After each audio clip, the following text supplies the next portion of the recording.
ಚನ್ನಪಟ್ಟಣದಲ್ಲಿ ಅಮಿತ್ ಶಾ ರೋಡ್ ಶೋಗೆ ಇದಾಗಲೇ ಕ್ಷಣಗಣನೆ ಆರಂಭ ಆಗಿದೆ. ಎಲ್ಲಾ ರೀತಿಯಾದಂತಹ ಸಿದ್ಧತೆಗಳನ್ನ ಮಾಡಿಕೊಂಡಿದ್ದಾರೆ. ಇನ್ನೇನು ಕೆಲವೇ ಕ್ಷಣಗಳಲ್ಲಿ ಚುನಾವಣಾ ಚಾಣಕ್ಯ ಈ ಒಂದು ರ್ಯಾಲಿಯನ್ನ ನಡೆಸ್ತಾರೆ. ನೋಡ್ತಾ ಇದ್ದೀರಲ್ಲ ದೃಶ್ಯದಲ್ಲಿ ಯಾವ ರೀತಿಯಾಗಿ ಜನ ಸೇರಿದ್ದಾರೆ ಅಂತ. ಇನ್ನೇನು ಕೆಲವೇ ಕ್ಷಣಗಳಲ್ಲಿ ಚನ್ನಪಟ್ಟಣಕ್ಕೆ ಅಮಿತ್ ಶಾ ಬರ್ತಾರೆ.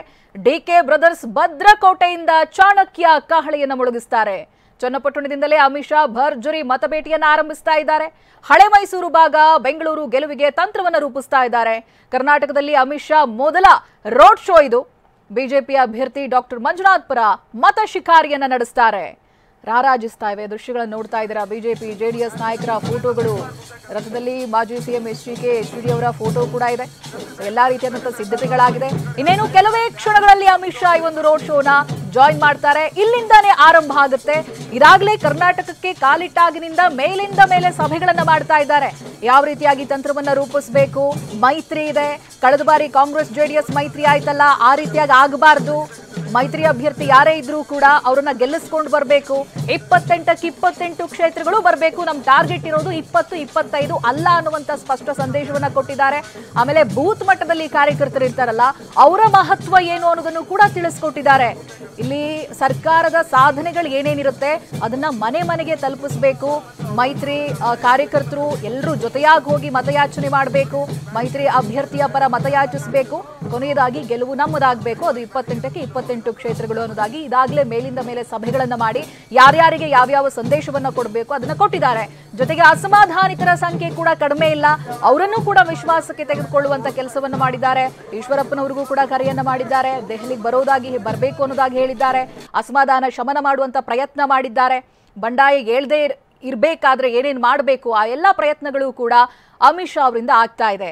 ಇನ್ನೇನು ಇದೀಗ ರೋಡ್ ಶೋ ಆರಂಭ ಆಗುತ್ತೆ. ದೃಶ್ಯಗಳನ್ನು ನೋಡ್ತಾ ಇದ್ದೀರಾ. ಸಾವಿರಾರು ಸಂಖ್ಯೆಯಲ್ಲಿ ಜನ ಸೇರಿದ್ದಾರೆ. ಚನ್ನಪಟ್ಟಣದಿಂದಲೇ ಆರಂಭ ಆಗುತ್ತೆ. ಹಳೆ ಮೈಸೂರು ಭಾಗದಲ್ಲಿ ಯಾವ ರೀತಿಯಾಗಿ ಗೆಲುವಿನ ತಂತ್ರವನ್ನ ರೂಪಿಸಬೇಕು ಅನ್ನೋದಕ್ಕೆ ಇವತ್ತಿನ ರ್ಯಾಲಿ ಒಂದು ಆರಂಭ ಅಷ್ಟೇ. ಇವತ್ತಿನಿಂದ ಆರಂಭ ಆಗುತ್ತೆ. ಎಲ್ಲಾ ರೀತಿಯಲ್ಲಿ ಮತ ಪ್ರಚಾರಗಳು ಎಲ್ಲಾ ಕಡೆಗಳಲ್ಲೂ ಕೂಡ ಮತ ಪ್ರಚಾರ ಆರಂಭ ಆಗುತ್ತೆ. ಯಾವ ರೀತಿಯಾಗಿ ಮತ ಯಾಚಿಸಬೇಕು, ಮತ ಯಾಚಿಸೋದಕ್ಕೆ ಹೋದಾಗ ಸರ್ಕಾರದ ಸಾಧನೆಗಳನ್ನ ಮನಮುಟ್ಟೋ ರೀತಿ ಹೇಳಬೇಕು. ಸರ್ಕಾರದ ಸಾಧನೆಗಳು ಈ 10 ವರ್ಷಗಳಲ್ಲಿ ಏನೇನಾಗಿದ್ದಾವೆ, 5 ವರ್ಷಗಳಲ್ಲಿ ಏನೇನು ಬದಲಾವಣೆ ಆಗಿದೆ, ಇದೆಲ್ಲವನ್ನೂ ಕೂಡ ಜನರಿಗೆ ಮುಟ್ಟಿಸಬೇಕು, ಮನೆ ಮನೆಗೆ ತಲುಪಿಸಬೇಕು. ಈ ಹಿಂದೆ ಆದಂತ ಮೈತ್ರಿಯಲ್ಲಿ ಆದ ತಪ್ಪುಗಳು ಆಗಬಾರ್ದು ಅಂತ. ಕಾಂಗ್ರೆಸ್ ಜೆಡಿಎಸ್ ಮೈತ್ರಿ ರೀತಿ ಯಾವ ತಪ್ಪುಗಳು ಇಲ್ಲ ಆಗಬಾರ್ದು. ಮೈತ್ರಿಯಿಂದ ಪ್ಲಸ್ಸೇ ಆಗಬೇಕು. ಬಿಜೆಪಿ ಹಾಗೆ ಜೆಡಿಎಸ್ ಒಟ್ಟು ಸೇರಿ 28 ಕ್ಷೇತ್ರಗಳಲ್ಲಿ ಗೆಲುವನ್ನ ಸಾಧಿಸಬೇಕು ಅಂತ. ಕಳೆದ ಬಾರಿ ಕಳ್ಕೊಂಡಿರೋದು ಕೇವಲ 2 ಕ್ಷೇತ್ರಗಳು ಮಾತ್ರ. ನಮಗೆ ಗೊತ್ತಿರೋ ಹಾಗೆ ಬೆಂಗಳೂರು ಗ್ರಾಮಾಂತರ, ಹಾಸನ ಬಿಟ್ಟರೆ ಬೇರೆ ಎಲ್ಲಾ ಕಡೆಗಳಲ್ಲಿ ಬಿಜೆಪಿಯ ಬಾವುಟಗಳು ರಾರಾಜಿಸಿದ್ವು.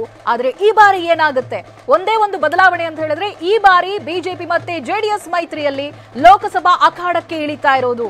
ಏನಾಗುತ್ತೆ ರಿಸಲ್ಟ್ ಅನ್ನುವಂತ ಕುತೂಹಲ ಎಲ್ಲಾ ಕಡೆಯಲ್ಲೂ ಇದೆ. ಅದರ ಜೊತೆಗೆ ಕೇವಲ ಬಿಜೆಪಿ ಮಾತ್ರ ಅಲ್ಲ, ಕಾಂಗ್ರೆಸ್ನಲ್ಲೂ ಕೂಡ ಅಸಮಾಧಾನ ಭುಗಿಲೆದ್ದಿದೆ. ಒಂದೊಂದು ಕಡೆ ಟಿಕೆಟ್ ಹಂಚಿಕೆ ಆದ ನಂತರದಲ್ಲಿ ಯಾವ ರೀತಿಯಾಗಿ ಬಂಡಾಯ ಹೇಳ್ತಾ ಇದ್ದಾರೆ, ಯಾವ ರೀತಿಯಾಗಿ ತಮ್ಮ ಅಸಮಾಧಾನವನ್ನ ಹೊರ ಹಾಕ್ತಾ ಇದ್ದಾರೆ, ಜೊತೆಗೆ ಪಕ್ಷವನ್ನ ಬಿಟ್ಟು ಪಕ್ಷಕ್ಕೆ ಹೋಗ್ತಾ ಇದ್ದಾರೆ ಅನ್ನೋದಾಗಿ ನೋಡ್ತಾ ಇದ್ದೀವಿ ನಾವು. ಸೊ ಈ ಒಂದು ರೋಡ್ ಶೋ ನಂತರದಲ್ಲಿ ಯಾವ ರೀತಿಯಾಗಿ ಪ್ಲಸ್ ಆಗುತ್ತೆ ಅನ್ನೋದು ನೋಡ್ಬೇಕು.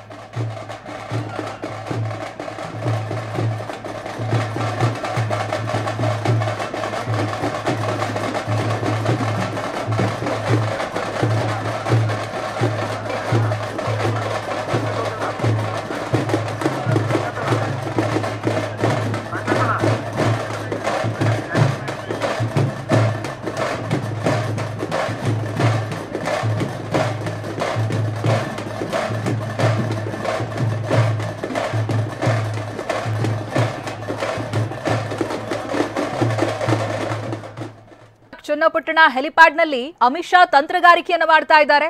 ರೋಡ್ ಶೋ ಆರಂಭ ಆಗಬೇಕು, ಆದರೆ ರೋಡ್ ಶೋ ನಡೆಸೋಕು ಮೊದಲು ಎಸ್.ಡಿ.ಕೆ ಜೊತೆ ಚರ್ಚೆಯನ್ನ ಮಾಡ್ತಾ ಇದ್ದಾರೆ ಅಮಿತ್ ಶಾ. ಚನ್ನಪಟ್ಟಣ ಹೆಲಿಪ್ಯಾಡ್ನಲ್ಲಿ ಎಸ್.ಡಿ.ಕೆ ಜೊತೆ ರೋಡ್ ಶೋಗೂ ಮುಂಚಿತವಾಗಿ ಚರ್ಚೆಯನ್ನ ಮಾಡಿದ್ದಾರೆ.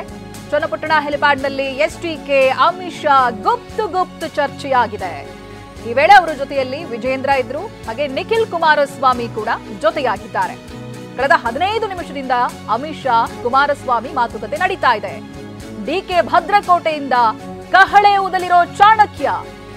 ಲೋಕಸಭೆ ಚುನಾವಣೆ ಗೆಲ್ಲುವುದಕ್ಕೆ ಅಮಿತ್ ಶಾ ಎಲ್ಲಾ ರೀತಿಯಾದಂತಹ ತಂತ್ರಗಾರಿಕೆಯನ್ನ ಬಳಸ್ತಾ ಇದ್ದಾರೆ. ಹಾಗಾಗಿ ರೋಡ್ ಶೋ ನಡೆಸಬೇಕು. ಅದಕ್ಕೂ ಮುಂಚಿತವಾಗಿ ಚನ್ನಪಟ್ಟಣ ಹೆಲಿಪ್ಯಾಡ್ ನಲ್ಲಿನೇ ಗುಪ್ತ ಮಾತುಕತೆಗಳಾಗ್ತಾ ಇದೆ. 15 ನಿಮಿಷದಿಂದಲೂ ಕೂಡ ಎಸ್.ಡಿ.ಕೆ ಜೊತೆ ಅಮಿತ್ ಶಾ ಮಾತನಾಡ್ತಾ ಇದ್ದಾರೆ. ಅವರ ಜೊತೆಯಲ್ಲಿ ವಿಜೇಂದ್ರ, ನಿಖಿಲ್ ಕುಮಾರಸ್ವಾಮಿ ಕೂಡ ಇದ್ದಾರೆ. 15 ನಿಮಿಷಗಳಿಂದ ಮಾತುಕತೆಗಳಾಗ್ತಾ ಇದೆ. ಆಗ್ಲೇ ಹೇಳಿದಾಗೆ ಜೆಡಿಎಸ್ಗೆ ಬರಬಹುದಾದ ಮತಗಳನ್ನ ಯಾವುದೇ ಕಾರಣಕ್ಕೂ ಕಳೆದುಕೊಳ್ಬಾರ್ದು. ಕಾರ್ಯಕರ್ತರ ಅಸಮಾಧಾನದಿಂದಲೋ ಅಥವಾ ನಾಯಕರ ಅಸಮಾಧಾನದಿಂದಲೋ ಇನ್ನೇನೋ ಕಾರಣಗಳಿಂದ ಬರಬಹುದಾದ ಮತಗಳನ್ನ ಕಳ್ಕೊಳ್ಬಾರ್ದು. ಸೊ ಆ ನಿಟ್ಟಿನಲ್ಲಿ ಯಾವ ರೀತಿಯಾಗಿ ತಂತ್ರ ರೂಪಿಸಬೇಕು, ಮೈತ್ರಿ ಇರೋದ್ರಿಂದ ಜೊತೆಯಾಗಿ ಹೇಗೆ ಸಾಗಬೇಕು, ಯಾವುದೇ ಅಸಮಾಧಾನ ತಳಮಟ್ಟದಿಂದ ಹಿಡಿದು ನಾಯಕರವರೆಗೂ ಯಾವುದೇ ಅಸಮಾಧಾನ ಇಲ್ಲದ ರೀತಿಯಲ್ಲಿ ಹೇಗೆ ಮತ ಪ್ರಚಾರವನ್ನ ಮಾಡಬಹುದು, ಗೆಲುವಿಗೆ ತಂತ್ರಗಳನ್ನ ರೂಪಿಸಬಹುದು, ಈ ಬಗ್ಗೆ ಚರ್ಚೆಗಳಾಗ್ತಾ ಇದೆ. ಹೆಲಿಪ್ಯಾಡ್ನಲ್ಲಿ ಒಂದು ಮಾತುಕತೆಗಳಾಗ್ತಾ ಇದೆ. ಅದಕ್ಕೂ ಮುಂಚಿತವಾಗಿ ಬ್ಯಾಕ್ ಟು ಬ್ಯಾಕ್ ಸಭೆಗಳನ್ನ ಮಾಡಿದ್ದಾರೆ. ವಿಶ್ರಾಂತಿನೇ ಇಲ್ಲ. ಕರ್ನಾಟಕಕ್ಕೆ ಬಂದಾಗಿಂದಲೂ ಕೂಡ ರಣತಂತ್ರವನ್ನು ರೂಪಿಸುವಲ್ಲಿ ಅಮಿತ್ ಶಾ ಇನ್ವಾಲ್ವ್ ಆಗಿದ್ದಾರೆ. ಎಲ್ಲಾ ರೀತಿಯಾದಂತ ಸಭೆಗಳು ಒಂದು ಸುತ್ತಿನ ಸಭೆಗಳಾಗ್ಬಿಟ್ಟಿದೆ. ಎಲ್ರಿಗೆ ಏನೇನ್ ಸಂದೇಶಗಳು ಕೊಡಬೇಕು ಎಲ್ಲಾ ಮಟ್ಟದ ನಾಯಕರಿಗೆ ಅದನ್ನ ಕೊಟ್ಟಾಗಿದೆ. ಇದೀಗ ಚನ್ನಪಟ್ಟಣಕ್ಕೆ ಬಂದಿಳಿಯೋದಕ್ಕೆ ಕ್ಷಣಗಣನೆ ಆರಂಭ ಆಗಿದೆ. ಹೆಲಿಪ್ಯಾಡ್ನಲ್ಲಿ ಚರ್ಚೆಗಳಾಗ್ತಾ ಇದೆ. ಅಮಿತ್ ಶಾ ಇನ್ನೇನು ರೋಡ್ ಶೋಗೆ ಭಾಗಿಯಾಗ್ತಾರೆ. ರೋಡ್ ಶೋನಲ್ಲಿ ಅದಕ್ಕೆ ಬೇಕಿರುವಂತ ಸಿದ್ಧತೆಗಳಾಗಿದೆ. ಕ್ಷಣಗಣನೆ ಆರಂಭ ಆಗಿದೆ. ಅಮಿತ್ ಶಾ ಬಂದು ಒಂದು ಬಾರಿ ಜಾಯ್ನ್ ಆಗ್ಬಿಟ್ರೆ ರೋಡ್ ಶೋ ಆರಂಭ ಆಗುತ್ತೆ. ಜನ ಕೂಡ ಕಾಯ್ತಾ ಇದ್ದಾರೆ. ಚನ್ನಪಟ್ಟಣ ರಾಮನಗರದ ಜನ ಯಾವ ರೀತಿಯಾಗಿ ಸೇರಿದ್ದಾರೆ ನೋಡ್ತಾ ಇದ್ದೀರಾ ನೀವು. ರೋಡ್ ಶೋನ ಒಂದು ಲಾಭ ಅಂತ ಹೇಳಿದ್ರೆ ಅಕ್ಕಪಕ್ಕದ ಜನ ಮಾತ್ರ ಅಲ್ಲ, ಅಕ್ಕಪಕ್ಕದ ಊರಿನ ಜನ, ಅಕ್ಕಪಕ್ಕದ ಕ್ಷೇತ್ರಗಳ ಜನ ಎಲ್ಲರೂ ಕೂಡ ಬರ್ತಾರೆ ರೋಡ್ ಶೋನ ನೋಡೋದಕ್ಕೆ. ಹಾಗಾಗಿ ಒಂದು ದೊಡ್ಡ ಕ್ರೌಡ್ ಅನ್ನ 3-4 ಕ್ಷೇತ್ರಕ್ಕೂ ಹೆಚ್ಚಿನ ಜನರನ್ನ ಒಂದೇ ಸಲಕ್ಕೆ ಸೆಳೆಯುವಂತ ಪ್ರಯತ್ನ ರೋಡ್ ಶೋ ಮುಖಾಂತರವಾಗಿ ಆಗುತ್ತೆ. ಹಿಂದಿನ ಲೋಕಸಭಾ ಚುನಾವಣೆಯ ತಂತ್ರಗಳನ್ನೆಲ್ಲ ನೋಡಿದ್ರಿ. ಕೇವಲ ಕರ್ನಾಟಕ ಮಾತ್ರ ಅಲ್ಲ, ಬೇರೆ ಬೇರೆ ಕಡೆಗಳಲ್ಲಿ ಈ ರೋಡ್ ಶೋ ಬಹಳ ಪ್ರಮುಖ ಪಾತ್ರವನ್ನು ವಹಿಸುತ್ತೆ ಚುನಾವಣಾ ಪ್ರಚಾರದ ದೃಷ್ಟಿಯಿಂದ.